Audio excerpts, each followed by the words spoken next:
নমস্কার, সুভদ্রা রান্নাঘরে আমার সকল দর্শক বন্ধুকে জানাই স্বাগত। আমি শিউলি। এই দেখো, আজকে আমি চানা ভিজিয়ে রেখেছিলাম ওভারনাইট। এইটাকে আমি প্রেসার কুকারের মধ্যে দিচ্ছি সিদ্ধ করার জন্য, আর তার সাথে কতগুলো রাজমা দিয়েছি।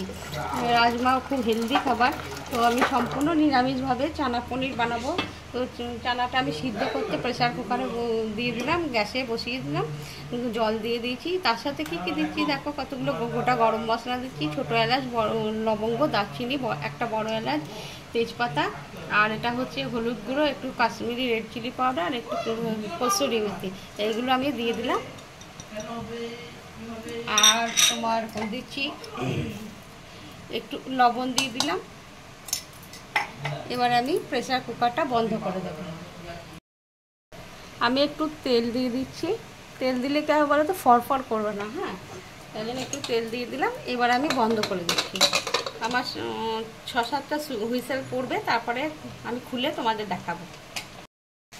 আমি কাবলি ছোলাটা মানে চানাটা সিদ্ধ করতে দিয়েছি, তার মধ্যে একটা মশলাটা বানিয়ে দিই। এই দেখো, কতগুলো আদা নিয়েছি, আর বেশ বড় সাইজের একটা টমেটো, আর 3টে কাঁচা লঙ্কা, এগুলোকে আমি একসাথে পেস্ট করে নেব। আর আমার কাছে দূরে দেশ বা দেশের বাইরে যে সকল বন্ধুরা আছো, সকলকে জানাই অসংখ্য অসংখ্য ধন্যবাদ আমার সাথে, আমার পাশে এভাবে থাকার জন্য, আমাকে সাপোর্ট করার জন্য। চলো দেখো, আমি তোমাদের একটু দেখাই আমার চানাটা কীরকম সিদ্ধ হয়েছে। প্রচণ্ড গরম যদিও, এই দেখো খুব সুন্দর সিদ্ধ হয়েছে। রাজমাগুলোও ভারী সুন্দর সিদ্ধ হয়ে গেছে। ঠিক আছে, দেখো আমি কড়া বসিয়ে দিয়েছি, কড়াতে তেল দিয়ে দিয়েছি। এবারে আমি ফোড়নে দেব, জিরে ফোড়ন দিচ্ছি কতগুলো, একটু তেজপাতা, একটা শুকনো লঙ্কা দিলাম, কারণ আমি তো সব দিয়ে সিটি মেরে নিয়েছি। মশলার গরম মশলা, গরম মশলা সব কিছু দিয়েছি। এত সুন্দর ওই সিদ্ধটা দিয়ে সুগন্ধ বেরোচ্ছে, মনে হচ্ছে মানে কি বলবো, যে চানাটা পুরো পুরো হয়েই গেছে। যাই হোক, এবার আমি একটু হিং দিয়ে দিলাম ফোড়নে, যেহেতু আমি ফুল নিরামিষ করব, তো পেঁয়াজ রসুন ছাড়া করব।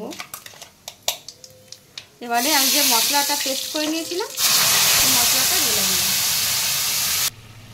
আমি একটু হলুদ দিচ্ছি, যেহেতু আমি সিদ্ধর সময় হলুদ দিয়েছি, তাছাড়া একটু অল্প করে দিলাম। আর একটু জিরের গুঁড়ো দিয়ে দিচ্ছি।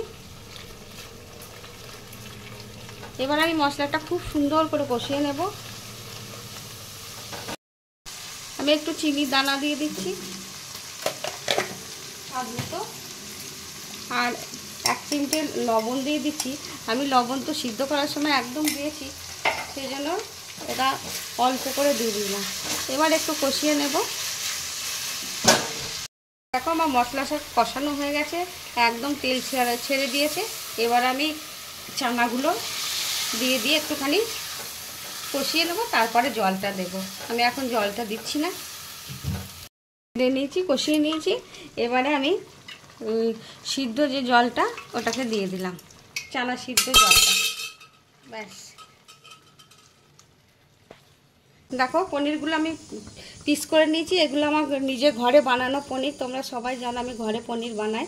যাই হোক, আমি সেই জন্য পনির কিন্তু ভাজিনি, কালকে রাত্রিবেলাতেই করেছি, একদম ফ্রেশ পনির। এবারে আমি পনিরটা দিয়ে দিচ্ছি।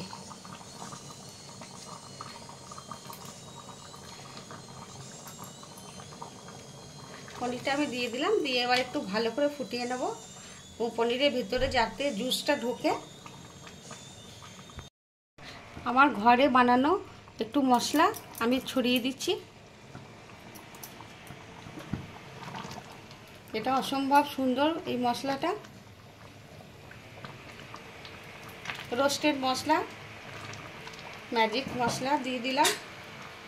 ওপর থেকে 2টো কাঁচা লঙ্কা দিয়ে দিলাম, যদিও বেটে দিয়েছি। আর একটু আমি বাটার দিয়ে দিচ্ছি। হ্যাঁ, ব্যাস আমার রান্না ডান। আমি এবার গ্যাসটা অফ করে দিচ্ছি। দেখো, ভারী সুন্দর হয়েছে দেখতে, এবং খেতেও অসম্ভব সুন্দর হয়। পোলাওয়ের সাথে, রাইসের সাথে, রুটি, নান, পরোটা, লুচি, যার সাথে ইচ্ছা, যার যার যা ভালো লাগবে সে তার সাথেই খাবে। এভাবে বানাবে, বানিয়ে খেয়ে আমাকে কমেন্ট করে জানাবে তোমাদের কেমন লেগেছে আমার এই সম্পূর্ণ পেঁয়াজ রসুন ছাড়া চানা পনির এই রেসিপি। আমার চানা পনির দেখো রেডি এবং সার্ভ করে দিয়েছি। তোমরা কিন্তু এইভাবে অবশ্যই একবার বানাবে, বানিয়ে খেয়ে দেখবে এবং আমাকে কমেন্ট করে জানাবে তোমাদের কেমন লেগেছে। সম্পূর্ণ নিরামিষ চানা পনির, আমি ওপর থেকে একটু বাটার দিয়েছি, দিয়ে সার্ভ করেছি।